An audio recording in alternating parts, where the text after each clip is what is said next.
नमस्कार दोस्तों।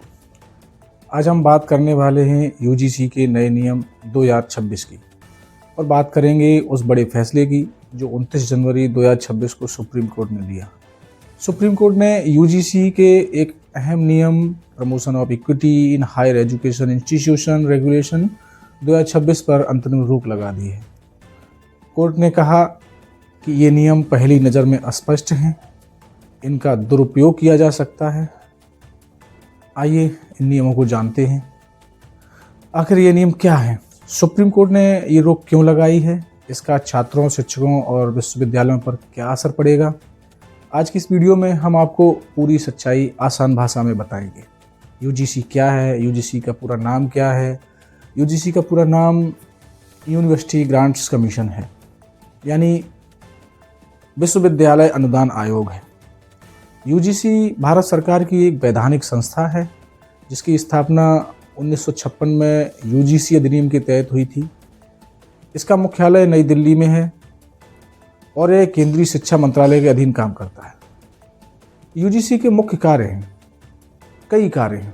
विश्वविद्यालयों को अनुदान देना, शिक्षा की गुणवत्ता तय करना, पाठ्यक्रम और शिक्षक योग्यता, डिग्री मान्यता तय करना, एनईटी जैसी परीक्षाएं आयोजित करना। सरल शब्दों में कहें तो भारत की पूरी उच्च शिक्षा का रेगुलेटर यूजीसी ही है।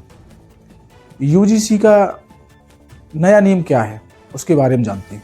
यूजीसी रेगुलेशन 2026 के बारे में पूरी जानकारी देते हैं। 13 जनवरी 2026 को यूजीसी ने एक नया नियम लागू किया जिसे promotion of equity in higher education institution regulations 2026 कहा गया। इसका मुख्य उद्देश्य क्या था?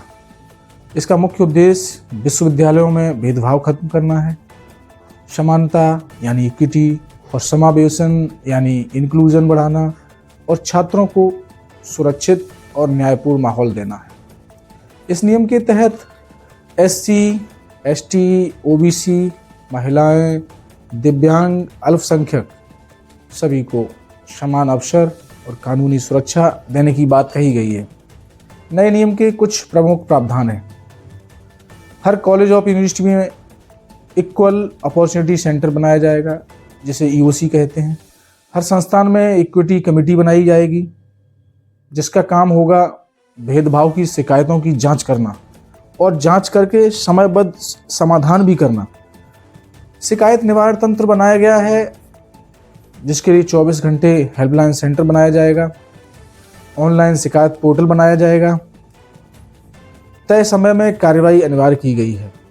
अगला नियम है इक्विटी एम्बेसडर्स और स्क्वाड्स।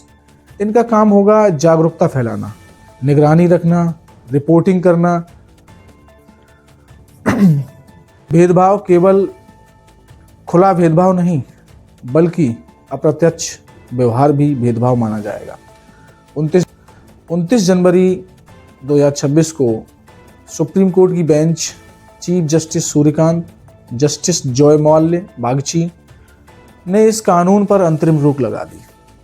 कोर्ट की मुख्य आपत्तियां थीं, नियम अस्पष्ट हैं, इनका दुरुपयोग संभव है, इससे विश्वविद्यालयों की स्वायत्तता प्रभावित होती है, राज्य सरकारों के अधिकार कमजोर होते हैं। कोर्ट ने कहा इन नियमों को वर्तमान स्वरूप में लागू करना उचित नहीं है। केंद्र सरकार इन्हें फिर से तैयार करे तब लागू करे। तब तक इन नियमों के संचालन पर रोक रहेगी। अगली सुनवाई 19 मार्च 2026 को होनी है। इस कानून की दिशा और दशा 19 मार्च को तय होगी। आखिर यूजीसी पर इतना विवाद क्यों हो रहा है? आलोचकों का कहना है नियम बहुत व्यापक हैं। आलोचकों का ये भी कहना है शिक्षक द्वारा दिया गया कम नंबर, अनुशासनात्मक कार्रवाई, प्रशासनिक निर्णय सब कुछ भेदभाव के दायरे में आ सकता है। फर्जी शिकायतों का खतरा बढ़ सकता है। नियमों में झूठी शिकायतों पर सख्त दंड नहीं है, इसलिए फर्जी केस बढ़ेंगे। बदले की भावना से शिकायतें होंगी। शिक्षकों पर दबाव बढ़ सकता है। राजनीतिक विवाद भी है यूजीसी पर। अब यूजीसी पर राजनीतिक विवाद क्या है?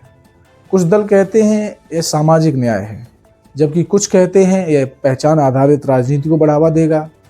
अब हम आपको बताते हैं इस नियम के फायदे क्या है। इस नियम के फायदे: छात्रों को सुरक्षित वातावरण मिलेगा, मानसिक स्वास्थ्य में सहायता मिलेगी, समान अवसर मिलेंगे, समाज को सामाजिक न्याय मिलेगा, समावेशी शिक्षा होगी, शिक्षा व्यवस्था में पारदर्शिता रहेगी, जवाबदेही होगी, बेहतर गुणवत्ता रहेगी। दोस्तों, यूजीसी 2026 का मुख्य उद्देश्य बहुत अच्छा है, लेकिन कानून का स्वरूप संतुलित होना जरूरी है।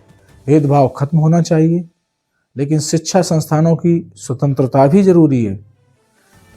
उम्मीद है कि 19 मार्च की सुनवाई में सुप्रीम कोर्ट एक संतुलित फैसला देगा। दोस्तों, अगर आपको यह वीडियो जानकारीपूर्ण लगा हो तो मुझे लाइक करें, सब्सक्राइब करें, फॉलो करें और कमेंट में मुझे बताएं कि आप यूजीसी 2026 के समर्थन में हैं या विरोध में हैं। धन्यवाद। नमस्कार।